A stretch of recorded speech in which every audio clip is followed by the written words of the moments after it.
बिहार के बौद्ध गया स्थित महाबोधि महाविहार को मुक्त कराने के लिए पिछले 1 दशक से आंदोलन चल रहा है। महाबोधि महाविहार बौद्धों का धार्मिक विषय है। बौद्ध समुदाय को आशा ही नहीं पूर्ण उम्मीद है कि बीटी एक्ट 1949 को निरस्त किया जाएगा और जल्द ही इसका संचालन बौद्ध समुदाय के हाथों में होगा।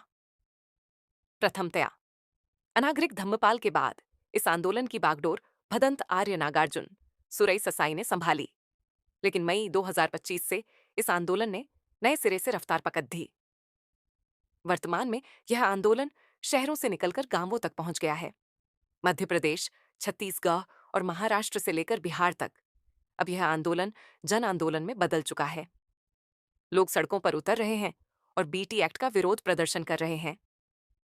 अन्य बहुजन, मूल निवासी और आंबेडकरवादी संगठनों एवं संस्थाओं की तरह इस आंदोलन को भी विभाजन का सामना करना पड़ा और कुछ दिनों पहले ही माननीय आकाश लामा और पूज्य श्रामनेर विनयाचार्य द्वारा समूह बनाया गया और इस तरह आंदोलन 2 धड्ढों में बंट गया और फिर व्यक्तिगत मतभेद और एक दूसरे के खिलाफ अनियमितताओं के आरोप लगने लगे। परिणाम स्वरूप आंदोलन और कमजोर हो गया, लेकिन रविवार 31 अगस्त 2025 को पावन दीक्षा भूमि नागपुर के सभागृह में धम्मगुरु भदंत सुरई ससाई की अध्यक्षता में दोनों धड्ढाओं ने एकता का संदेश दिया और इस तरह संदेश दिया कि आकाश लामा और पूज्य श्रामनेर विनयाचार्य अब साथ मिलकर आंदोलन को गतिमान करेंगे। कार्यक्रम में प्रकाशनाथ पाटनकर ने बौद्ध गया मुक्ति आंदोलन को गतिशील करने वाले गीतों की प्रस्तुति दी। अब देखना यह है कि 2 सितंबर के भंते विनयाचार्य जी के जन संवाद कार्यक्रम में आकाश लामा जी मुंबई चैत्य भूमि पर साथ रहते हैं या नहीं, क्योंकि यहां उनके धम्मध्वज और जन संवाद यात्रा का प्रथम चरण समाप्त हो रहा है। मंच पे उपस्थित पूजनीय भदंत आर्य नागार्जुन सुरई ससाई, पूज्य भिक्खु डॉक्टर चंद्रकीर्ति जो हमारे श्रामनेर दीक्षा के गुरु हैं, और साथ साथ सभी भिक्खु संघ को सादर वंदना करते हुए, और आप जो 134 साल की अटूट विश्वास, श्रद्धा, उम्मीद लेकर बैठे कि महाबोधि महाविहार की मुक्ति तक हम मरेंगे नहीं। मुक्ति से पहले कितने लोग मरना चाहते हो? किसी को जल्दी है? बिल्कुल नहीं मरोगे और मरना भी नहीं। जब तक महाबोधि महाविहार मुक्त ना हो जाए तब तक मरना नहीं है, कसम खा लो। क्यों कसम खा ले? तथागत बुद्ध काल में हमारा जन्म नहीं हुआ, हमने बुद्ध की बात को नहीं सुना, उनका स्मरण हमने नहीं किया। ये मन में एक जिज्ञासा रह गई कि वो लोग कितने धन्य होंगे, उनका जीवन कितना धन्य होगा जो बुद्ध को देखते होंगे। जिन्होंने बुद्ध के उपदेशों को सुना होगा उनका जीवन कितना धन्य होगा। क्योंकि हम 2500 साल के बाद कितनी अपार श्रद्धा बुद्ध में रखते हैं, वो तब की जब 2500 साल का अंतर है, और 2500 साल के अंतर के बाद भी हमारे मन में ऐसा कोई विचार नहीं है। बौद्ध धर्म की छाव में पली है भारत भूमि, बौद्ध धर्म की छाव में पली है, पर जो छाव देने वाला पेड़ था वो सूख रहा है, वो सूख रहा है। धम्म रूपी इस वृक्ष को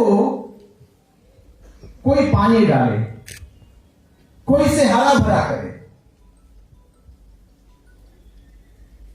भारत में बुद्ध का जो वृक्ष विहार की छाया भारत पे पड़ी है,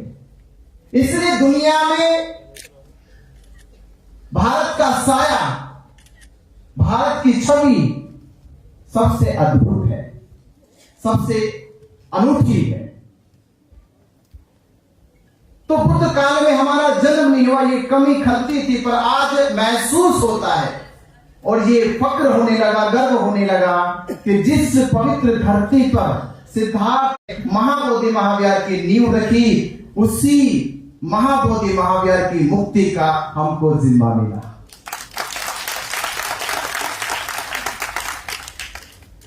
ये बहुत जीवन का धन्य है, पुण्य कर्म है आपका। इससे बड़ा पुण्य कर्म क्या हो सकता है?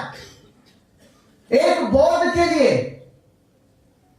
भिक्षु संघ के लिए इससे बड़ा पवित्र उद्देश्य जीवन में क्या हो सकता है कि महाबोधि महा, इसको मुक्त कराए बगैर हम मर नहीं सकते। 1 मार्च जब मैं महाबोधि महाविहार में गया धरने के समय, मुझे मालूम है कि कितने बौद्ध समाज हमारे हैं कि जो ये सोच के जाते कि मैं बुद्ध विरासत, बुद्ध संस्कृति, बुद्ध धार्मिक स्थल बौद्ध गए तो उनके मन में मुझे लगता है ख्याल कभी कभी यही रहता है कि हम टूरिस्ट बन के जा रहे, टूरिस्ट बन के गए, इसलिए हम जो देख नहीं पाए कि वहां महाबोधि महाविहार के भीतर जो पंडा पुरोहित है वो क्या करता है। उस दिन अचानक जाना हुआ, मेरे मन में ख्याल भी नहीं था क्योंकि उससे 2 बार मैं पूर्व भी गया हूं, और वो बैठे हुए पिंडदान श्राद्ध कर रहे थे। और बाबा साहब अम्बेडकर कहते जो सचेत होता है, जो सचेत होता है वो कभी नजरअंदाज नहीं कर सकता। जो सचेत होता है वो नजरअंदाज नहीं कर सकता, वो अनदेखा नहीं कर सकता, वो तो उसे निशाने पे ले लेगा, वो उसे अपने निशाने पे ले लेगा। और आपने देखा, हमने जहां विश्व के लोग ये सोच कर आते हैं कि महाबोधि महाविहार जाएंगे तो शांति मिलेगी, कुछ क्षण वहां साधना और ध्यान में बैठे, कुछ समय बुद्ध के उपदेशों का स्मरण करेंगे तो शायद हमारे जीवन के विकार बुराई मिट जाएगी। पर जैसे यहां आए और तुमको देखा, और तुम लोगों ने क्या किया, यहां मरे हुए के लिए भोजन पार्सल की दुकान खोल ली। तो हमने पूछा किसकी अनुमति से बैठे हो, किसने इजाजत दी तुम्हें आने की यहां पे?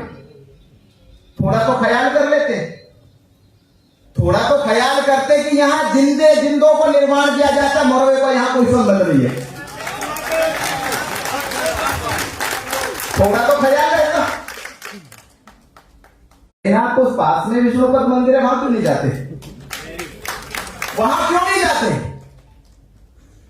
किसकी अनुमति से बैठे ये पूछना मेरा अधिकार है। किसने तुम्हें इजाजत दी ये पूछना मेरा अधिकार है। ये ढोंग पाखंड कर रहे हो ये पूछना मेरा अधिकार है, क्योंकि मैंने महाबोधि महाविहार के प्रति, बौद्ध धर्म के प्रति अपनी वो निष्ठा दिखाई कि पूछना मेरा अधिकार है कि तुम ये करने का काम कर रहे हो, ये बर्दाश्त नहीं किया जाएगा। कल से मैंने ये चेतावनी चाहिए, कल से यहां दिखाई नहीं देना। इतना कहा, उसके बाद उन्होंने 3 मार्च को, इतनी बात कहने पे 3 मार्च को पहली बार मुकदमा किया, इतना पूछ लेने पर। इसका मतलब ये पूछ लेना कोई छोटी बात नहीं थी, ये बात तो बहुत बड़ी। इतना पूछ लेने पर अगर मुकदमा हो गया तो मुझे सोच समझ मेरी खुलने लगी और मैं सोचने लगा कि डीएम भी हैरान, वहां का पंडा पुरोहित हैरान, केवल इतना पूछ लेने से कि आपको किसकी अनुमति से आने की इजाजत मिली। तो जब एक के पूछने से इतनी हड़कंप मच गई, अगर ये बात भारत का तमाम भिक्षु संघ और बौद्ध उपासक पूछ लेता तो मैं कह रहा कि महाबोधि महाविहार को छोड़ को बौद्ध विहार छोड़ के भाग जाता। तो हड़कंप, बौखलाहट इतनी बड़ी हो गई कि कुछ उस समय आपने देखो सोशल मीडिया पे कुछ पंडित पुरोहित शास्त्री चिल्लाना शुरू कर दिए कि कौन है दिनाचार्य जो हमारे पंडितों को धमकी दे रहा है, कौन है जो महाबोधि महाविहार में जाके कह रहा है कि महाबोधि महाविहार खाली करो। हमारे खिलाफ वीडियो बनाने शुरू कर दिए। पर सवाल ये नहीं था। एक बार पिछली सबसे पहले मैं नागपुर में आया तो मैंने हमें महाबोधि महाविहार बचाना है। वो केवल बौद्ध समाज का महाबोधि महाविहार नहीं है, वो पूरे विश्व के बौद्धों का महाबोधि महाविहार है। और जिस दिन यूनेस्को ने ये कहा, पूरी दुनिया में एक चीज आपको बता दूं, पूरी दुनिया में मक्का मदीना विश्व धरोहर नहीं है, मक्का मदीना नहीं है। यरूशलेम का वेटिकन सिटी का चर्च विश्व धरोहर का, दुनिया का सबसे बड़ा महाबोधि महाविहार धर्म स्थल है तो महाबोधि महाविहार है जो विश्व धरोहर है, विश्व की धरोहर। इससे ये सिद्ध हो गया भारत की नहीं, केवल विश्व के बौद्धों की नहीं, पूरे विश्व की है। तो हम विश्व की धरोहर को बचाना चाहते हैं। हमारा लक्ष्य है कि बाबा साहब अम्बेडकर जब भारत के संविधान को लिख 6 जुलाई 1949 को बनाया गया, और जब ये बनाया जा रहा था उस समय तक भारत के संविधान की रचना पूरी हो चुकी थी, करीब। क्योंकि 26 नवंबर 1949 को संविधान सभा में बाबा साहब अम्बेडकर ने संविधान पेश किया। इसका अर्थ यह है कि 6 जुलाई 1949 26 जनवरी 1949 के बीच में केवल 4 महीने 20 दिन का अंतर है। ये राजेंद्र प्रसाद, डॉक्टर राजेंद्र प्रसाद उस समय संविधान सभा के अध्यक्ष भी थे। उनको पूरा पता था कि आजाद भारत का संविधान लिखा जा रहा है और संविधान लिखने वाले बाबा साहब अम्बेडकर है। जब पूरे भारत ने बाबा साहब अम्बेडकर जी पर विश्वास किया तो आपने एक भी बार डॉक्टर राजेंद्र प्रसाद, पंडित जवाहरलाल नेहरू, एक भी बार बाबा साहब अम्बेडकर से क्यों का मामला बहुत लंबे समय से चल रहा है, क्यों चर्चा नहीं की गई?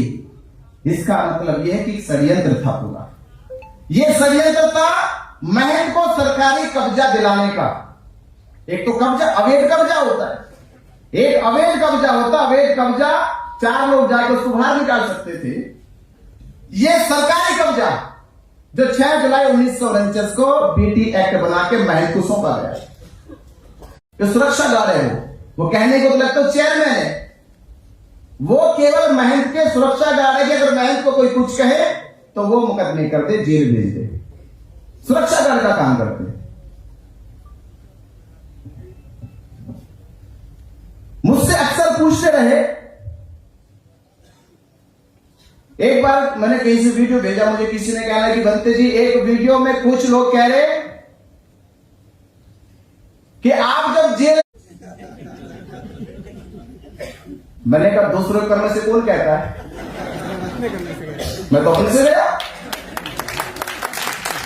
मैंने किसको कहा कि मैं दूसरों के कर्मों से जेल गया हूं, मेरे ही तो कर्म थे। मैं स्वीकार करता हूं मेरे कर्म थे। हाँ, मेरे कर्म थे कि मैं सम्मान और स्वाभिमान की लड़ाई लड़ते हुए जेल गया, ये मेरे कर्म थे। हाँ, ये मेरे कर्म थे कि ना, ये मेरे कर्म थे कि मुझसे रहानीगढ़ में चला गया। ये भी चिंता, ये भी फिक्र किए बगैर कि मेरे को मुकदमे होने वाले।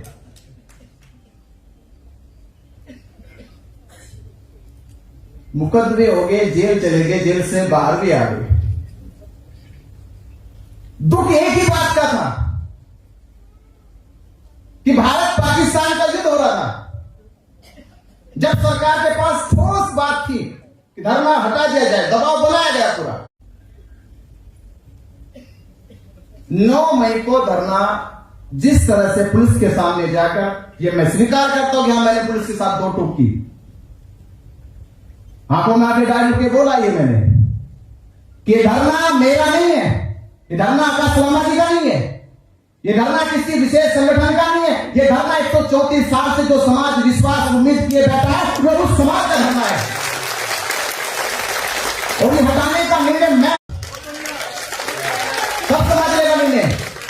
ये हम नहीं ले सकते निर्णय।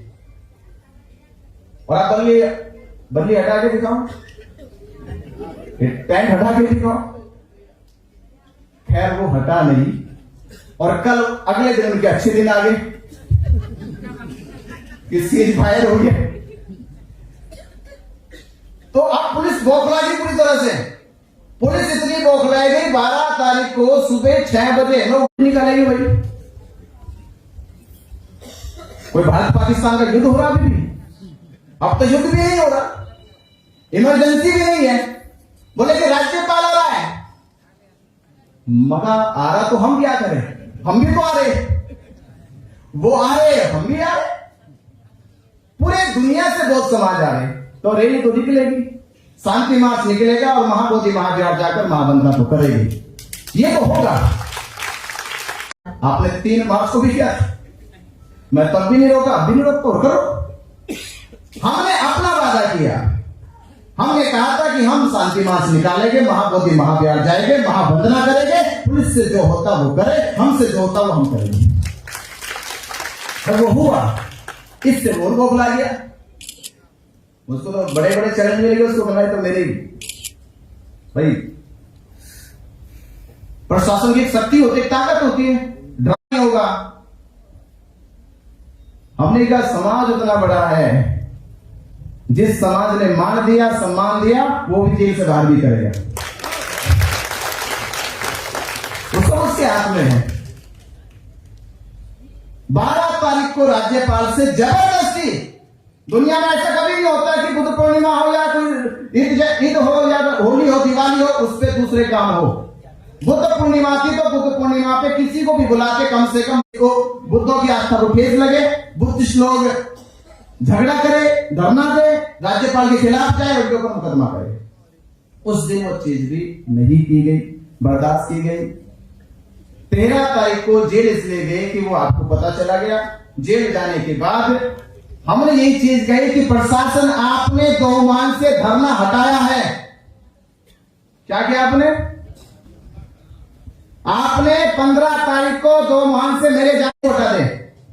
उसने 15 तारीख को धरना 2 मान से हटाया, और हमने जेल से निकलने के बाद यही कहा कि धरना हटा है, पर हम देश में से आंदोलन को हटने नहीं देंगे। देश का आंदोलन चलेगा हमारा। और 2 कमी हमें महसूस हुई कि 134 साल के इस आंदोलन में सबसे 2 चीजें महसूस हुई। पहली चीज महसूस हुई कि 134 साल से तो लड़ाई लड़ी जा रही, पर 400 साल से महाबोधि महाविहार 90% लोगों को नहीं पता, भारत के बौद्धों को नहीं पता। तो हमें यह करना है कि पहले शक्ति का निर्माण करो, ताकत का निर्माण करो। अगर शक्ति का निर्माण हो जाता, ताकत का निर्माण हो जाता, तो मैं कह सकता हूं प्रशासन तो छोड़िए, देश की सरकार की थी, पास वो ताकत नहीं थी कि वो हमारे ऊपर मुकदमे लगा के जेल भी देती। ताकत का निर्माण करना जरूरी था। ताकत का निर्माण आपने किया। आपको ताकत का एहसास कराया सरकार को, और एक ही दिन की ताकत ने आपके SC ST कानून में सरकार को घुटनों पे लाकर खड़ा कर दिया। ये ताकत थी उस दिन आपके समाज की। तो ताकत हमारे बौद्धों के पास नहीं है। तो 2 काम करने, पहले भारत के बौद्धों को जागरूक करना है, जागरूक करके बौद्धों को एकजुट करना है। और जब भारत के बौद्ध जागरूक होकर एकजुट हो जाएंगे, तो हम भी सुप्रीम कोर्ट और सरकार से कोई भी अवशेष ना मिले हो, कोई भी सबूत ना मिले हो, कोई भी साक्ष्य ना मिले हो, पर यह मामला हिंदुओं के पक्ष में इसलिए जाता है कि भारत के करोड़ों हिंदुओं की आस्था और भावनाओं का मामला है। तो सुप्रीम कोर्ट और सरकार से फिर हम कहेंगे कि सरकार और सुप्रीम कोर्ट ये देख ले और सुन ले कि यह मामला अब BT एक्ट और बौद्धों का नहीं है, ना सरकार का है, यह मामला भारत के करोड़ों बुद्धिस्टों की आस्था और भावना का है। इसलिए जागरूकता और एकजुटता करनी जरूरी है। मनोबल सबसे बड़ी ताकत होती है। अगर मनोबल है तो 1 के साथ 100 आ जाएंगे और 100 के साथ 1 लाख आ जाएंगे। अगर मनोबल 1 लाख का गिर जाए तो 1 भी नजर नहीं आएगा। मनोबल बड़ी ताकत होती है, और मनोबल के लिए हमेशा साहस की जरूरत होती है, घबराने की जरूरत नहीं होती। घबराने वाला आंदोलन नहीं कर सकता, साहस दिखाना चाहिए, हिम्मत दिखानी चाहिए। भारत में मैंने बहुत सारे आंदोलन देखे देखे, पर आंदोलनों में हमने देखा जहां पुलिस को चल के आना पड़ेगा, उसकी ड्यूटी है। हमारी ड्यूटी धरना देनी है, उसकी ड्यूटी हमारे पास आना है। वो पूछे हमसे हमारे हालचाल आगे।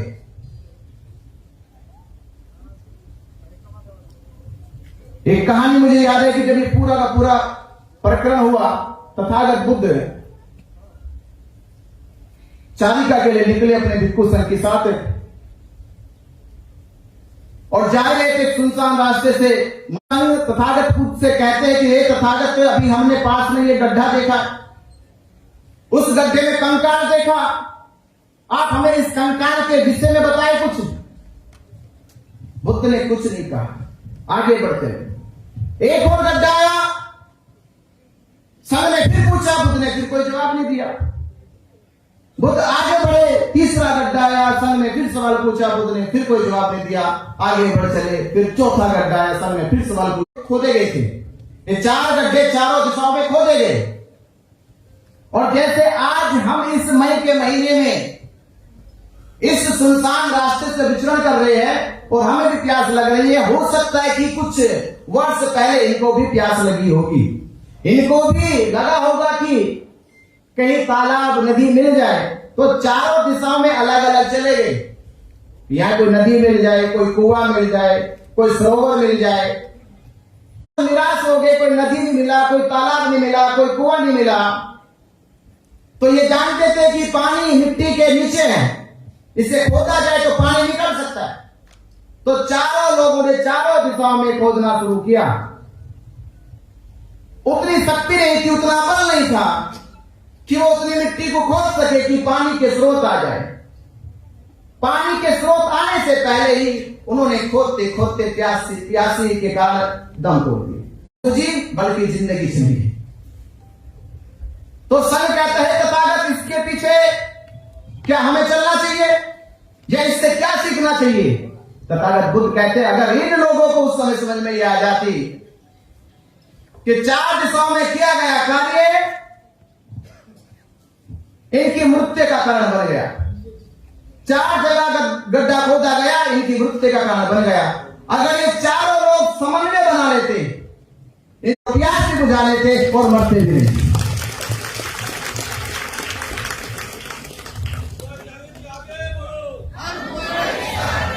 गड्ढा खोद लेते, और ये गड्ढा कैसे खुदेगा?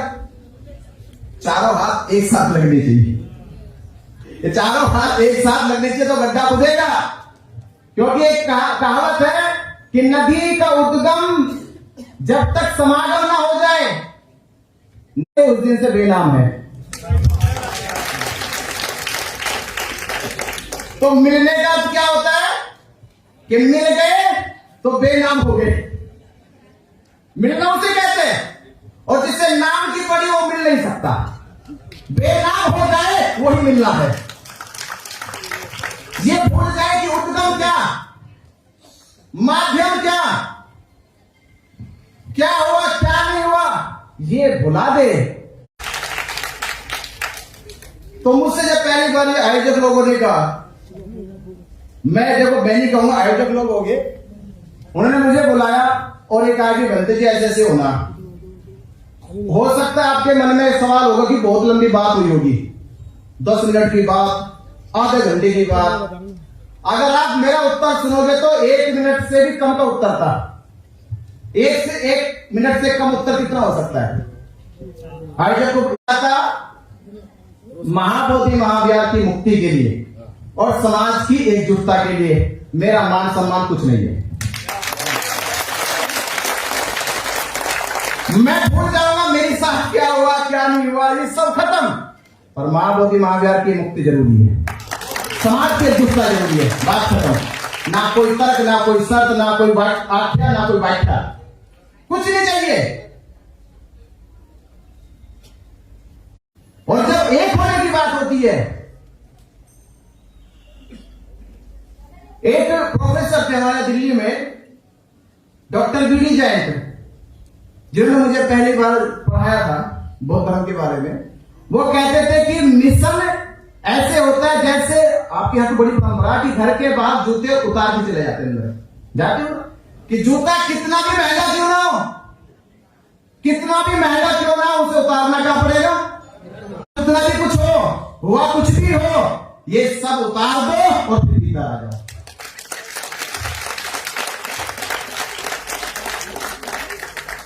तो मैं तो ये आश्वासन नहीं दूंगा, लोग कहते आश्वासन दिया, मैं आश्वासन नहीं दूंगा, मैं खुद आश्वस्त हूं कि एक हो जाओ और महाबोधि महाविहार मुक्त करा दो।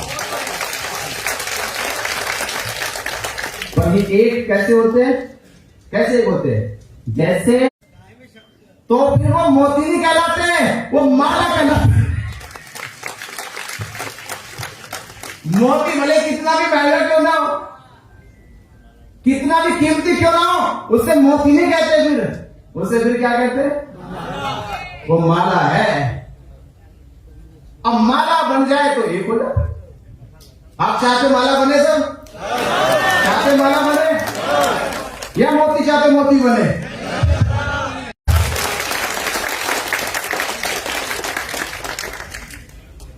और एक चीज कहूंगा कि महाबोधि महाविहार मुक्ति के लिए आपको चुना गया, और ये मैं अक्सर कह रहा हूं सभी से कि आप में जोश जग जाए, एक स्वाभिमान पैदा हो जाए कि आने वाले समय में जब आपके घर के बच्चे बड़े हो जाएंगे, जब आपके घर के बच्चे बड़े होंगे और समाज के लोग उनसे कोई पूछे कि किस खानदान से हो, तो कम से कम वो सर उठा के कह सके कि मैं उस परिवार से ताल्लुक रखता हूं जिन्होंने महाबोधि महाविहार मुक्त कराया है। तो आने वाले बच्चों का भविष्य उतना उज्जवल हो जाए। तो बात बहुत है, अपनी इनसे कोई हल नहीं है, हल ये है कि एक हो जाओ। ये तो बात है ना, एक हो जाए। तो मैं देखो आपसे आयोजक लोगों से निवेदन करता हूं, देखो अभी तो हमारे आकाश लामा जी ने प्रोग्राम गिना, भैया आयोजक लोग बताएंगे प्रोग्राम में कहां जाओगे कहां नहीं जाओगे, ये समाज बताएगा कहां जाओगे कहां नहीं जाओगे। मैं नहीं बताऊंगा कहां जाओगे, आप नहीं बताओगे कहां जाओगे, समाज बताएगा कहां जाना है। सही है, आज डिसाइड करो, आज से आगे के प्रोग्राम कहां कहां होंगे और कैसे कैसे होंगे, इसे कहते एक होना। बिल्कुल तैयार हो, तैयार होना, ईगो मिटा के यूनाइटेड हो जाना, उससे कहते हैं यूनाइटेड हो गए। तो मैं कह सकता हूं, नहीं तो भाई अभी तो आपको बताया कि मैं प्रोग्राम चल रहा है, हम छोड़ के आए। अरे छोड़ के आए भाई, कुछ नहीं छोड़ के आए, यहां कुछ लेने आए और कुछ नहीं छोड़ के आए। यहां जो मिल गया इससे बड़ा कुछ और नहीं मिलने वाला था, समझ रहे हो। नहीं होना चाहिए, ये नहीं होना चाहिए, हमें वृक्ष लगना चाहिए और इस वृक्ष की छांव में महाबोधि महाविहार की मुक्ति का आंदोलन चलना चाहिए। बैठो, बैठ के बात करो, ये हल नहीं है, मैं कह रहा हूं, ये कुछ लोग बैठो बैठ के बात करो, ये हल नहीं है। बैठो, ये भुलाकर कि हम कौन है, बैठो ये भुलाकर कि हमने क्या किया, हम सब लोग मिलकर क्या करेंगे।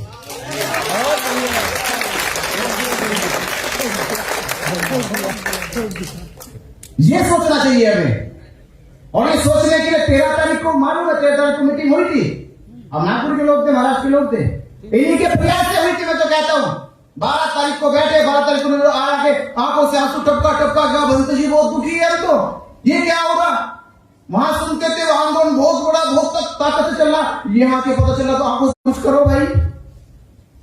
12 तारीख को निर्णय हुआ, 13 तारीख को मीटिंग हुई, 13 तारीख को भी निर्णय लिया गया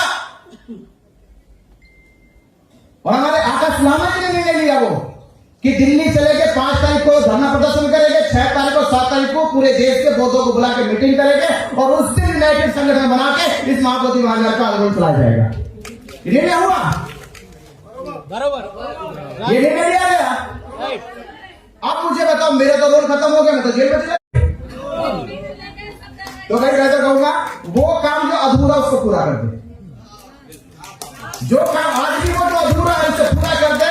एक यूनाइटेड संगठन बना के महाबोधि महाविहार मुक्ति के लिए, इस महाबोधि महाविहार मुक्ति के आंदोलन को मजबूत और ताकत दे दे।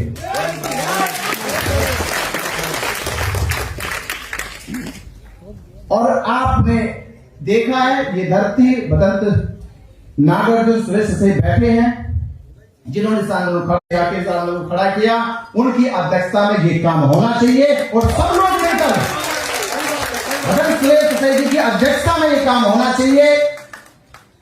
और महाबोधि महाविहार ये पवित्र गाथा गाएगी कि महाबोधि महाविहार मुक्ति में बदंत सुरेश का सबसे अटूट और सबसे अनूठा काम है। तो मुझसे कुछ और कहलवाना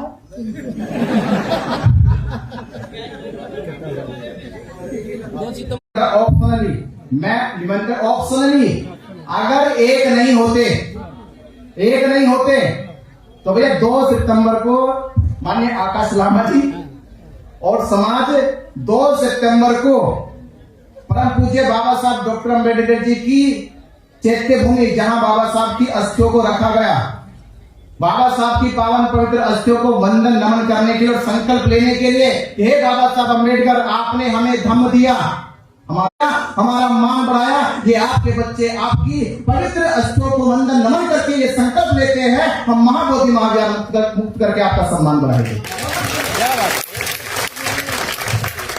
तो 2 तारीख के लिए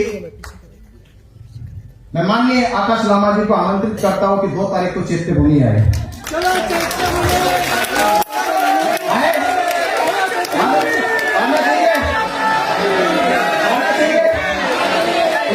साथी लोग जिन्होंने इतना भव्य कार्यक्रम किया, बड़ी मेहनत से, प्रकाश नाथ पाटनकर जी, मैं छोटा था जब उनके गाने सुनता था, रोंगटे खड़े हो जाते थे भाई।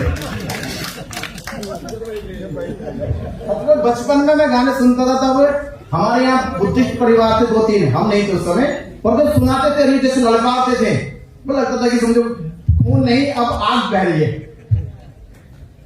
तो आपसे लेकिन मैंने अभी टीम से डिस्कस करके बोला 2 तारीख हम चैत्य भूमि आ रहे हैं।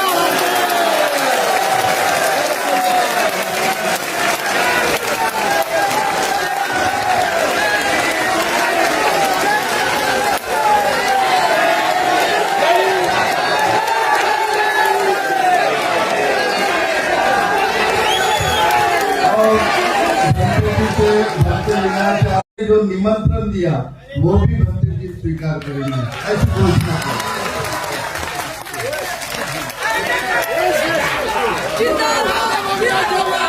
हम वादा करते समाज के सामने साक्षी मानकर, परम पूज्य बाबा साहब के प्रसाद खुद को साक्षी मानकर वादा करते हैं, आज के बाद जो भी प्रोग्राम होंगे हम लामा जी के साथ करेंगे।